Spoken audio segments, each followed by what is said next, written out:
Math 3, Unit 8, Spiral Review on Work Problems. With work problems, you have multiple people completing jobs together, and you want to figure out how long it takes them to complete their jobs together. There are multiple ways that people set up these problems. The way I like to set them up is I do the number of jobs that a person can complete divided by however much time it takes them to complete the job, times X, where X is the time it would take the people working together to complete their jobs, and then plus however many people you have. So in my example up here at the top, I just have 2 people working together. So plus the number of jobs the second person completes divided by however much time it takes them, times X, where again, X is the amount of time it would take the people working together, and then equals the total jobs. And basically, this part with the green arrow right here, the number of jobs divided by the time, if you look over here, number of jobs divided by time is equal to the rate that the person is working at. So if I go back to my equation, I basically have the rate times the time plus the rate times the time equals however many jobs you're going to complete. So for these first 4 problems, they just want us to set up the equation. We don't have to solve them. So using a forklift, Rico can unload a boxcar in 90 minutes, while Ashki takes twice as long to complete the same task. So if Rico and Ashki work together, how long will it take them to unload a boxcar? So basically, I'm going to do R for Rico. So he can unload the boxcar. So that's the one job he's doing is unloading the boxcar. He can do that in 90 minutes. And then times X plus Ashki takes twice as long. So she's still doing one job, but if she's going to take twice as long, 90 times 2 is 180 times X equals, and then if I want to figure out the total, that total is just the total jobs. So if we want them to work together, how long will it take them to unload a boxcar? So they're just unloading the one boxcar together. So that total is just going to be equal to 1. And then that would be it. On number 2, Kendall can wash 24 golf carts in a 4-hour shift. So let's do K for Kendall. And the jobs would be 24 because she's washing 24 golf carts. And then she could do that in a 4-hour shift. So 4 hours in the bottom for the time times X plus Benny is going to help Kendall, and they can wash 30 golf carts in 2 hours. How long will it take Benny to wash 8 golf carts working alone? So for Benny, 8 golf carts would be the number of jobs, and it says how long will it take him to do that? Well, we don't know. So what's going to happen is this X that I originally put next to Kendall, that X is actually going to change into 2. Because if you look at the problem, it says that they can wash 30 golf carts in 2 hours. So if they're working together. So that time working together is normally our unknown. But in this case, we actually know the time working together. So I'm switching that X into a 2. And then I'm going to make this an X for Benny, because I don't know how long it's going to take Benny to wash 8 golf carts by himself. And then this is also going to be a 2 right here. That 2 represents the time it takes them to work together to complete the jobs. And then as far as the total goes, it says that they can wash 30 golf carts in 2 hours. So the total jobs they can complete would be 30 in the 2 hours. So again, the 2 in red is the time it takes for them to complete however many jobs it mentions. And then the X under the 8 is the time it's going to take Benny to do 8 golf carts all on his own. So that one's a little bit different than a lot of the problems we typically see.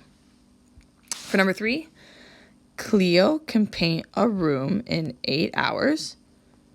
Phil can paint the same room in 6 hours. If they paint the room together, how long will it take them to paint the room? So this one's back to the typical setup. So one room in 8 hours times X, where X is the time it takes them to work together, plus Phil can do 1 room in 6 hours times X equals the total jobs, which is just the one job of painting the room together. For 4, we have Jane, Paul, and Peter. So it says that they can finish painting the fence in 2 hours. If Jane works alone, she can paint the fence in 5 hours. If Paul works alone, he can paint the fence in 6 hours. How long will it take Peter to paint the fence working alone? So again, this is going to be a little bit different. It'll be more similar to number 2. So we already know that all 3 of them can do the job in 2 hours, meaning I know that total time it takes them to do the job together. So let's just go through and start filling everything in. So Jane works alone. She can paint the fence in 5 hours. So one job, painting the fence, in 5 hours, times the time it would take them working together. So times 2.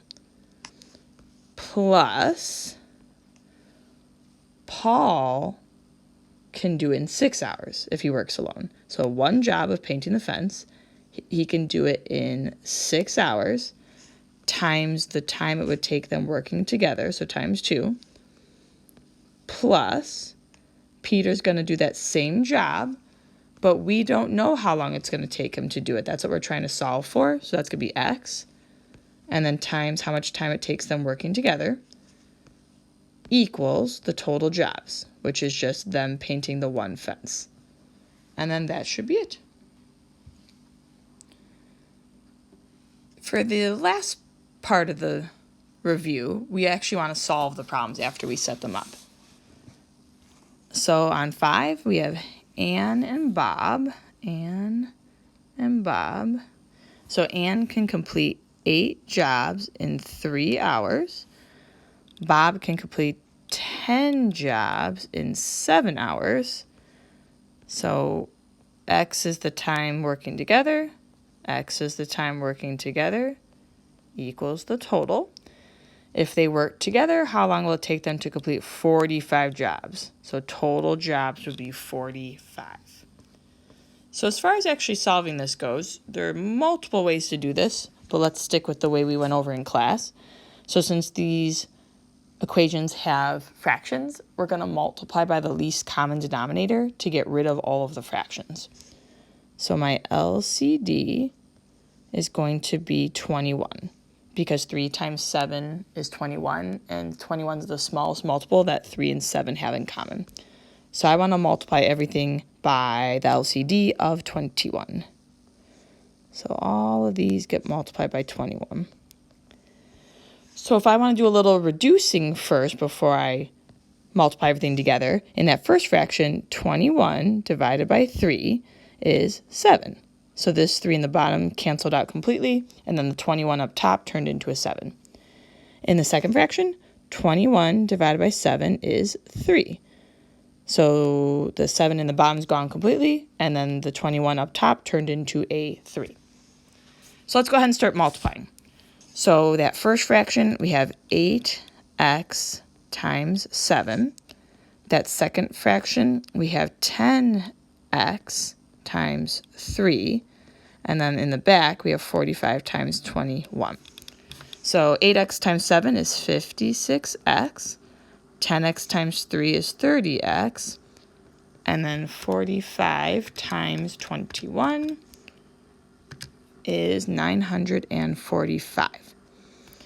56 plus 30 is 86x, which equals 945. Divide.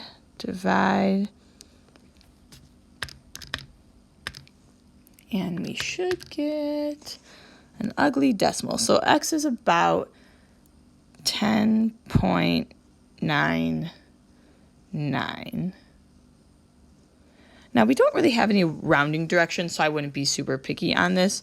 So if they work together, how long will it take them? So it's going to take them right around 11 hours or 10.99 hours.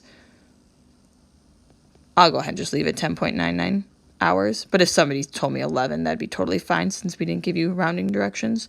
Or if somebody told me 10.99 9, 8, 8, that would be fine. On 6, Susie can paint a house in 18 hours. If Susie works with Hank, they can paint a house in 12 hours. How long would it take Hank to paint a house working alone? So we have Susie and Hank. So Susie can paint the house in 18 hours.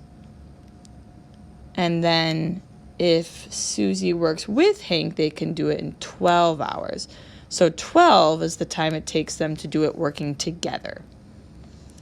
Plus, Hank can paint the house by himself in some unknown time that we're looking for, and then times the amount of time it takes them working together, times 12, equals the total jobs. So equals just the one, because they're going to paint the house together, so just the one job of painting the house together. So as far as our least common denominator goes, I see an 18 in the denominator, and I see an x in the denominator. So we're going to multiply everything by 18x. And again, there are other ways to solve these types of equations. I just want to stick with the way we were doing it in class. So if I multiply everything by 18x, I can do a bunch of canceling to sort of simplify this a little bit. So 18 in the bottom of the first fraction cancels out with the 18 that we're multiplying by. And then in the second fraction, x in the bottom cancels out with x. So then as far as what's left over, I have a 1 times 12 times x. Let me do a different color.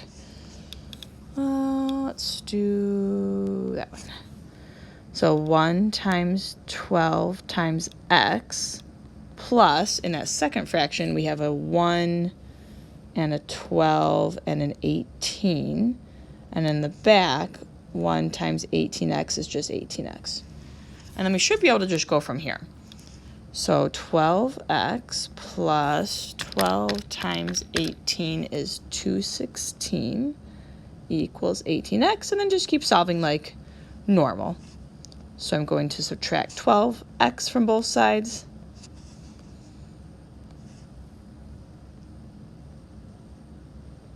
And then divide.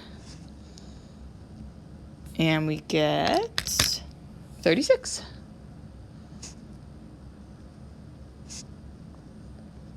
And then let's see our unit of time, 36 hours. I want to make sure we have the right units. So it should take Hank 36 hours if he works by himself.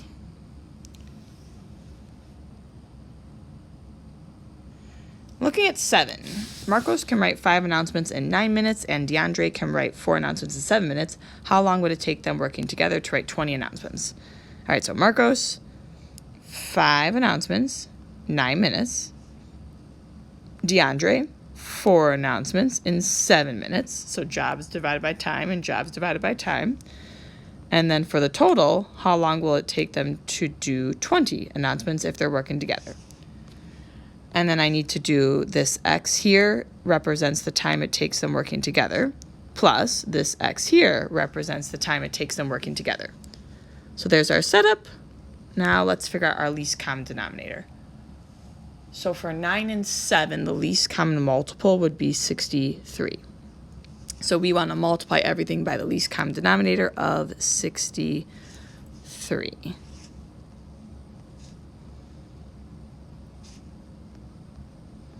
In that first fraction, let's do some cross-canceling. So 63 divided by 9 is 7. In that second fraction, 63 divided by 7 is 9. So we have 5 times x times 7 plus 4 times x times 9 equals 20 times 63. 35x plus 36x equals 1,260. And then 35x plus 36x is 71x equals 1,260. Divide by 71, divide by 71, and we get our answer of a decimal. So x is approximately equal to 17.75. And again, I would be very lenient on the rounding because we didn't give you any rounding directions. So it's going to take about 17.75 minutes. Because I look back at the units in the problem, they're talking about minutes. So 17.75 minutes. All right, last one. So Aiden can plant 7 flower bulbs in 10 minutes. So Aiden can do 7 flower bulbs in 10 minutes. James can plant 9 flower bulbs in 15 minutes. So 9 flower bulbs in 15 minutes. If they work together, how long would it take them to do 35 flower bulbs? So for total, 35. And then I have to go back and add in X. X is the time it takes them working together. So for our least common denominator, the least common denominator of 10 and 15 is going to be 30. I figured that out because multiples of 10 are 10 times 1, 10 times 2, 10 times 3. Multiples of 15 are 15 times 1, 15 times 2. So the smallest multiple they have in common is 30. So I want to multiply everything by my least common denominator of 30. And then I should go ahead and do some cross-canceling like we've been doing the whole time. So in that first fraction, 30 divided by 10 is 3. In that second fraction, 30 divided by 15 is 2. So then we have 7x times 3 plus 9x times 2 equals 35 times 30 is 1,050. So 21x plus 18x equals 1,050. And then 21x plus 18x is 39x, which equals 1,050. Divide by 39 on both sides. And we get approximately 26.92. And then what are our units? Minutes.